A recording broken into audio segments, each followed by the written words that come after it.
Jadi kalau seandainya kalian diminta untuk melampirkan nomor BPJS kalian, terus pada saat kalian mau melampirkan di mana kalian bekerja, kalian bohong-bohongin atau kalian manipulasi nama perusahaannya, nah itu akan ketahuan dari BPJS tadi.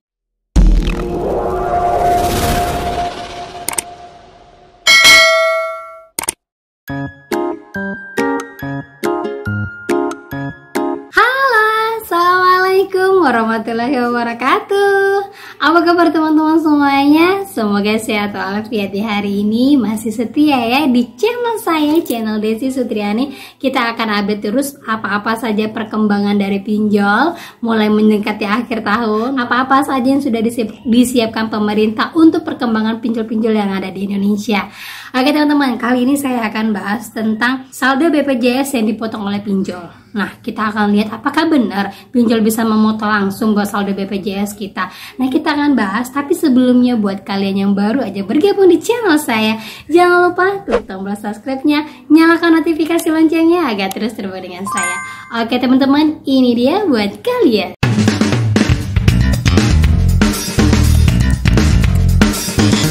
Oke teman-teman, sebelumnya ya ada seorang teman yang mendapatkan WA dari seorang desi lapangan, sinya ini.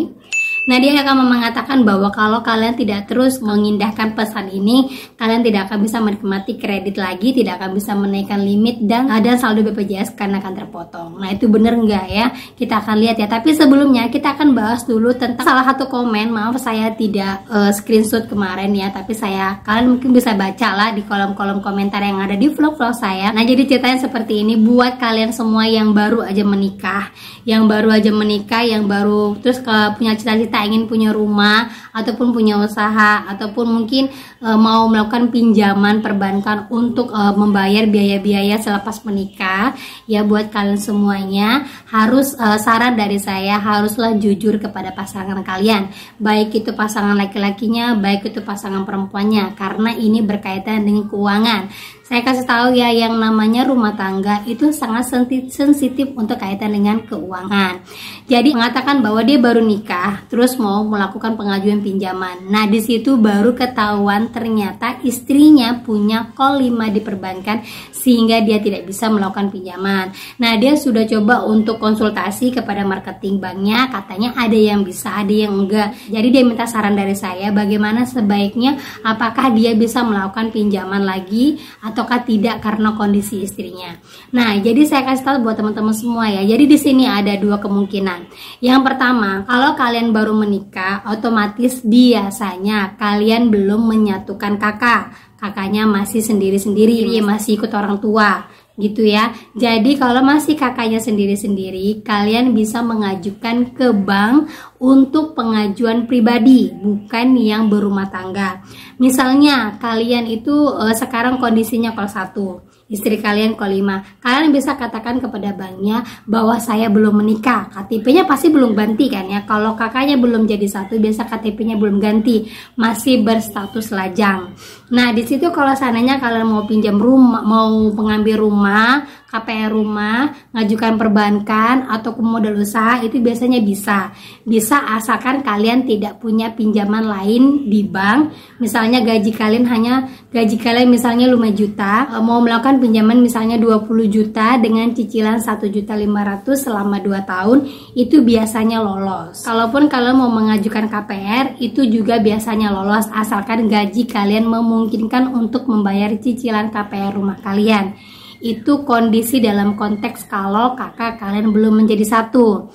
Nah, kalau kalian seandainya sudah sempat menyatukan kakak, pada saat mau melakukan pinjaman itu memang biasanya wajib dicek suami istri gitu ya. Nah, ini bisa lolos atau enggak Mbak, tergantung dari banknya. Jadi kalau memang misalnya banknya itu adalah bank BUMN, sudah sering saya jelaskan, kalau bank BUMN biasanya hampir 90% tidak bisa lolos. 10%-nya masih bisa. Itu tergantung win-win solution antara dirimu, antara kamu dan marketingnya. Biasa ada marketing yang mau bantu, tapi mungkin ada embel-embel di belakang lah ya. Saya juga kurang paham, tapi biasanya mungkin dia minta uang jasa uang rokok atau apa gitulah istilahnya ya. Nah, itu biasanya mereka mau bantu. Tapi kalau misalnya kalian berumah tangganya sudah lama, terus istri kalian ternyata call 5, terus kalian call 1, itu usahakan jangan melakukan pinjaman di perbankan yang BUMN. Coba yang swasta. Biasanya kalau yang swasta itu mereka mau bantu, tapi bunganya agak lumayan besar. Gitu teman-teman ya. Kalau misalnya kayak KUR Mandiri, kayak KUR BRI, BNI itu kan bunganya kecil ya. Memang diutamakan untuk UMKM. Jadi memang bunganya kecil, tapi mungkin biasanya di sini per tahunannya 6%, mungkin di perbankan yang swasta bisa 10 sampai 15%. Biasanya seperti itu ya teman-teman ya, kalau ada yang mau KPR rumah. Karena kalau KPR rumah biasanya kan nggak bisa pakai pinjol ya, karena uangnya besar kan. Kalau mungkin usaha mungkin bisa, asalkan kalian bisa benar-benar memanage uang pinjol tadi untuk usaha. Karena bunga pinjol juga besar, terus kembali dari uang usaha itu belum tentu secepat yang kita inginkan. Itu ya teman-teman ya. Nah, bagaimana dengan saldo BPJS kalian? Nah, saldo BPJS ini biasanya adalah BPJS TK, BPJS Tenaga Kerja. Kalau misalnya kalian seperti saya ya, ibu rumah tangga, dulunya saya bekerja dari tahun 2005 sampai 2019 saya bekerja di sektor mana aja, mulai dari keuangan, HRD, administrasi, semua sudah saya jalanin. Jadi otomatis saya punya saldo BPJS. Nah, pada saat itu saya pernah galbay di HCI dan di Shopee. Nah, saya pernah galbay. Nah, apakah berpengaruh di BPJS TK saya? Jadi jawaban saya adalah pada saat itu saya mencairkan BPJS saya sekitar tahun 2021 kalau saya tidak salah ya, 2021 pertengahan, itu tidak berpengaruh sama sekali. Tidak berpengaruh teman-teman. Kenapa tidak berpengaruh? Karena pada saat saya mau mencairkan BPJS saya, itu membutuhkan dari semua pengalaman kerja saya dari tahun 2005 sampai 2019 kemarin. Oh maaf, saya terakhir bekerja tahun 2021. Tahun 2021 saya bekerja. Terakhir kerja saya 2021. Nah, di situ saya mencairkan uang BPJS saya. Jadi di situ itu saya tidak berpengaruh teman-teman ya. Itu hanya membutuhkan surat pengalaman kerja semua perusahaan yang pernah saya jalanin. Jadi dari mana pula si pinjol tadi ini bisa menarik uang BPJS kalian. Kalau mungkin di perbankan sudah banyak sekali ya perbankan yang uangnya ditarik atau bobol-bobol perbankannya. Tapi pernah nggak kalian baca bahwa saldo BPJS atau saldo perbankan hilang? Ya, sampai sekarang belum ada berita bahwa saldo BPJS hilang diambil oleh orang-orang tidak bertanggung jawab. Belum ada ya. Karena apa? Karena biasanya BPJS TK ini uangnya itu diputar untuk modal pemerintah seperti Perumnas, terus usaha-usaha pemerintah ya yang di bidang-bidang sektor pembangunan pemerintah yang memang uangnya dari BPJS TK. Jadi uang yang mengendap di rekening kita itu adalah hanya nilainya saja, tapi uangnya tadi sudah mutar. Cuma pada saat kita mau mencair itu biasanya ada uangnya dan biasanya ditambahkan dari bunga yang uang kita tadi sudah digunakan untuk pengembangan pembangunan dari pemerintah. Gitu ya, biasanya ada ya kan. Kalau kita tanam BPJS kita dari tahun 2005 kayak saya kemarin sampai 2021 itu sekitar di angka 30-an ke atas ya, 30-an ke atas. Nah, di situ ada saldo pengembangannya. Saldo pengembangannya itu hasil dari uang saya yang digunakan untuk pengembangan dari sektor pemerintahan. Gitu teman-teman ya. Jadi buat kalian yang dapat ancaman dari DC bahwa BPJS kalian akan begini, saldo BPJS kan akan begini, tidak akan bisa cair, itu hoax ya. Jangan percaya ya.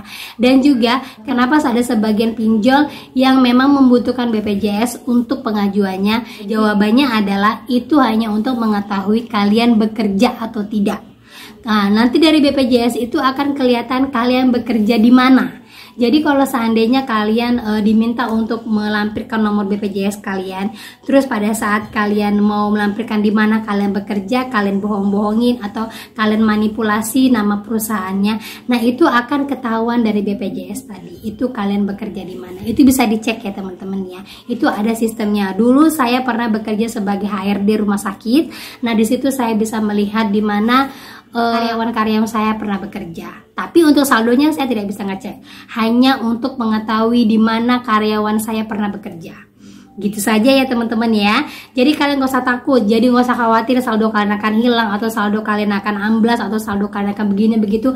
Gak usah khawatir. Itu semuanya hoax. Jadi tetap tenang dalam menghadapi teroran DC, karena semuanya itu biasanya kalau hanya dari WA itu tidak akan terjadi. Tapi tetap waspada, saya katakan kepada kalian semuanya, tetap waspada, karena yang namanya informasi tentang pinjol ini akan berubah seiring dengan perkembangan zaman dan seiring dengan perkembangan dari ekonomi kita.